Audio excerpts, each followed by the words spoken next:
Hey folks, looks like you're just in time for another marvelous anime video. Over the years, several anime have managed to grasp the hearts and souls of viewers to such an extent that they linger in people's minds long after they're over. Fans continue to discuss them on forums, highlighting the most nuanced aspects and crafting theories. Such is their depth that the theories arising from these works often have logical grounds, making them hard to refute. The series we're discussing today is one such incredibly deep series, and you've probably heard of it, Death Note. It's going to be a good one, and before we get too far into things, we do have a very quick request. If you like this sort of content, please support us by subscribing to the channel. It's a small click, but for us, it means a lot. Thank you. Let's begin. Death Note is the brainchild of writer Sugumi Oba and illustrator Takeshi Obata, and this cerebral anime tells the tale of a brilliant young mind who comes across a notebook capable of killing anyone whose name is written in it, and it continues to fascinate viewers to this day. That's why, in today's video, we'll be exploring one of the most popular theories surrounding this series regarding the fate of its main character, Light Yagami. Even though at the end of the series he perishes, many fans began speculating about his fate after death. According to this theory, fans believe that after his death, Light didn't just fade into nothingness, but instead became a Shinigami himself. We'll explore how this theory originated and the various reasons people give to support it or disavow it, so strap on in and join us as we dive into the morally complex, psychologically tense world of Death Note to finally uncover the truth. Let's begin.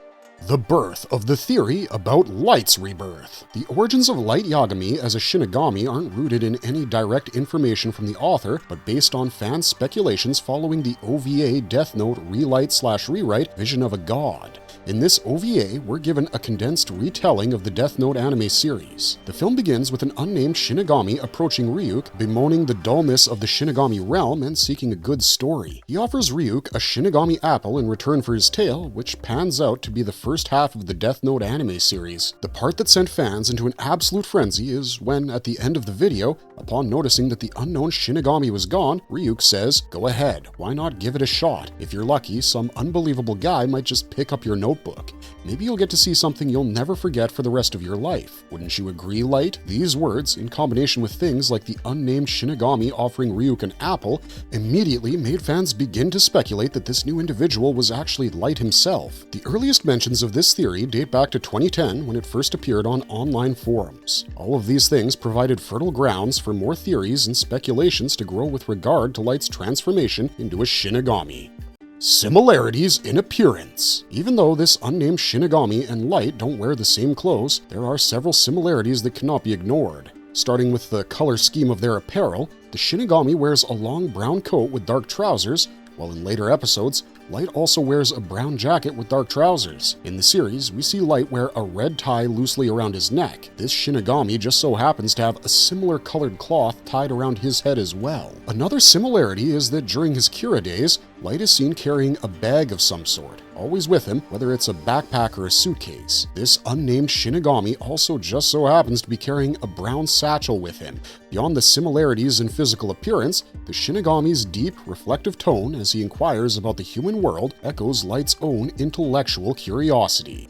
The apple symbolism. The apple is one of the most visually consistent motifs in all of Death Note, and it once again makes its appearance in the OVA films. In Christianity, the apple represents temptation and the fall from grace. If one were to believe that the unnamed Shinigami was indeed Light, then this simple act of offering Ryuk an apple becomes supremely significant. This is because it shifts Light's position from being the tempted to the tempter. In life, he was tempted by Ryuk's Death Note, and now he returns the favor with Ryuk's favorite fruit.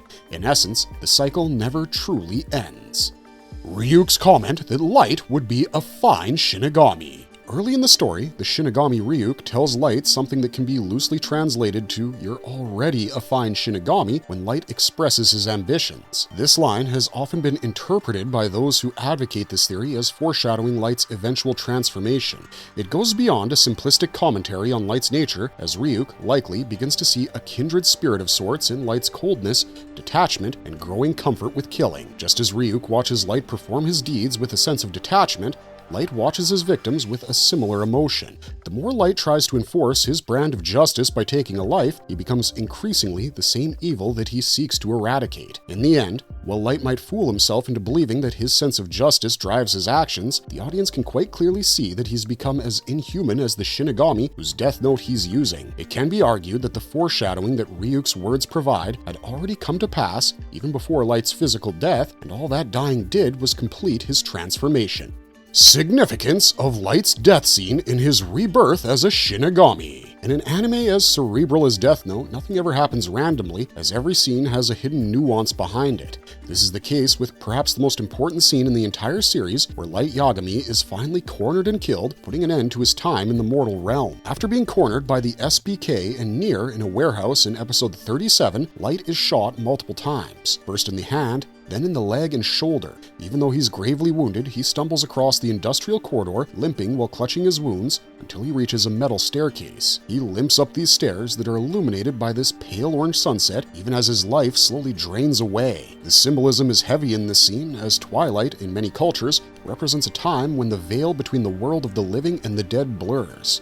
It marks Light's transition from this life to the next. The more important symbolism in this scene is that of the stairs, though, because they're there to show that he dies neither in heaven nor on earth, but somewhere in between. Throughout the series, Light plays the role of Kira, usurping the divine role and arbitrarily deciding the lives and deaths of individuals.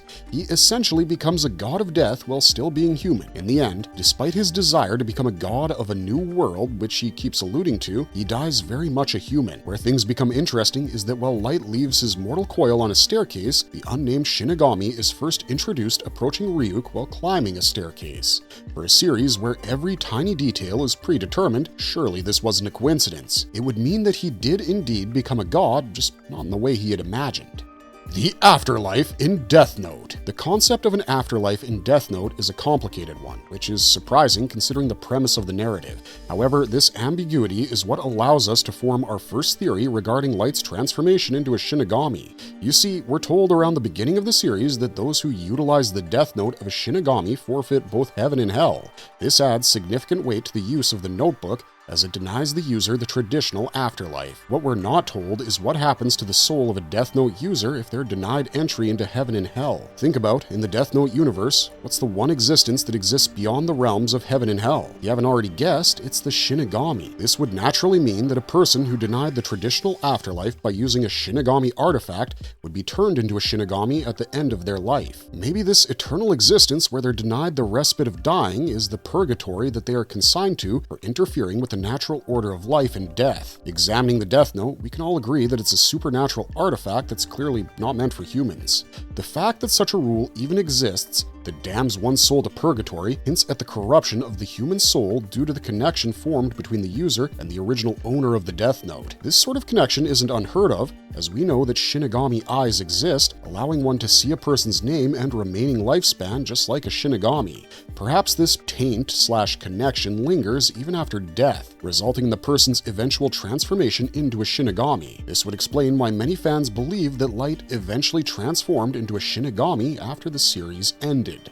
Arguments against or problems with the theory. Despite being an intriguing theory, there are several problems with it. In the supplementary How to Read guides for the manga, it's explained that humans after death go to Mu, which denotes nothingness. If this is to be held as the gospel truth, then Light becoming a Shinigami would conflict with the canonical afterlife of the series. While we're still on the topic of canon and non-canon, it should be noted that the OVA film is regarded by many fans as non-canon because it's not part of the source material's timeline. The creators of the series themselves emphasize that Light's arc is about a human corrupted by power rather than someone who transcends into godhood. Some fans and critics even argue that, if this weren't the case, it might undermine the story's central point about human fallibility. The Death Note 13 How to Read guidebook, a companion published by Sugumi Oba and Takeshi Obata, explicitly contradicts the reincarnation theory. In this guidebook, Obata clearly states that humans do not become Shinigami, even if they use the Death Note. While it would be cool to imagine that Light, who desired godhood, would end up as an immortal being who is destined to eternal boredom as some sort of cosmic irony, which is the punishment for his hubris, the fact that he's consigned to oblivion actually provides a much better closure to the series, not just for his character, but also for the fans. Marvelous verdict! Ultimately, the theory that Light Yagami becomes a Shinigami after death stands as one of the most haunting and creative interpretations of Death Note. It shows that a good series will continue to capture fans' imaginations and allow for fresh interpretations even after concluding a long time ago. What makes this theory compelling is that it resonates because it feels karmically perfect. A young man who sought to play God is ultimately condemned to become the very embodiment of death he once wielded. The imagery of the unnamed Shinigami, Ryuk's early remark that Light would make a fine Shinigami, and the cyclical nature of the Relight retelling all support this reading on a symbolic level. However, we also learned that canonical evidence and authorial statements challenge this idea as literal truth. Tsugami Oba's confirmation that humans cannot become Shinigami, the narrative rule denying heaven or hell to Death Note users, and the finality of Light's death scene all argue against an actual transformation. Within the story's moral framework, Light's punishment isn't eternal life, but eternal nothingness, the loss of both his humanity and the godhood he desired. Ultimately, the Shinigami Light theory endures not because it's canon, but because it captures the poetic justice and cosmic irony at the heart of Death Note. Whether or not Light truly became a Shinigami, his descent into moral emptiness made him one long before he died. In that sense, Ryuk's early observation proves true. Light Yagami did not need to become a Shinigami, he already was one in spirit. Let us know your opinions regarding what became of Light at the end of the series with regards to this theory in the comments down below. Thanks for sticking with us to the end of this video, and if you enjoyed it, be sure to check out the rest of our channel where we post videos featuring all of your favorite anime and manga characters daily. And if you liked this video, don't forget to leave a like and subscribe to us if you haven't already. For now though, it's time for us to sign off. We hope to see you soon on the next one, and until then, stay safe and stay marvelous.